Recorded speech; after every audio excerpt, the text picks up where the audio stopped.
সৌন্দর্যের লীলাভূমি মালয়েশিয়ার পুত্রজায়া।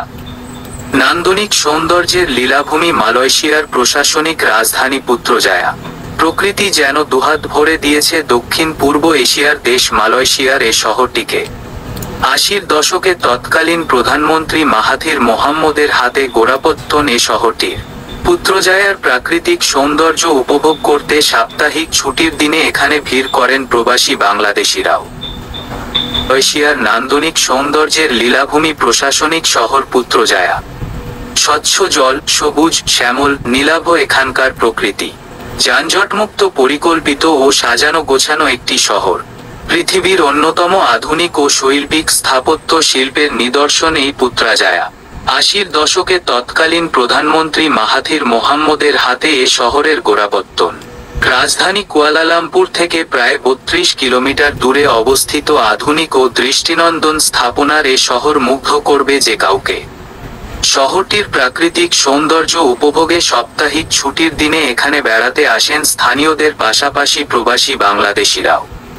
একজন প্রবাসী বাংলাদেশি বলেন, আমরা দীর্ঘদিন পর বন্ধুরা মিলে ঘুরতে এসেছি। দীর্ঘদিন পর সবকিছু খুলে দিয়েছে। আমরা ঘরবন্দি জীবন থেকে স্বাভাবিক। পুত্রজায়া উইলিয়ার প্রধান মসজিদ এটি।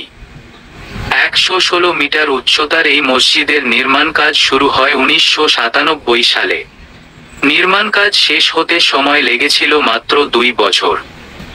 নজরকাড়া এই মসজিদ নির্মাণে খরচ হয়েছে ২৫০ মিলিয়ন মালয়েশিয়ান রিঙ্গিত, যা বাংলাদেশি টাকায় প্রায় ৫২০ কোটি।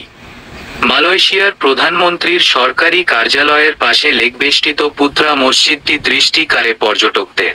রাতের বেলায় মসজিদের রংবেরঙের বাতিগুলোর ছায়া এই লেককে আরো আকর্ষণীয় করে তোলে। এই এলাকা হয়ে ওঠে স্বপ্নপুরীর মতো সুন্দর। মসজিদের সামনের দিকে একটি বৃহৎ বর্গক্ষেত্র রয়েছে, যেখানে মালয়েশিয়ার রাজ্যগুলোর পতাকা উড়ানো হয়। মসজিদটি সাজানো হয়েছে দৃষ্টিনন্দন ৯টি গোলাপি গম্বুজে, যার মধ্যে সর্ববৃহৎ গম্বুজটির উচ্চতা ১৬০ ফুট। মসজিদের পাশে মাথা উঁচু করে দাঁড়িয়ে আছে দক্ষিণ এশিয়ার সর্ববৃহৎ মিনার, যার উচ্চতা ৩৮১ ফুট।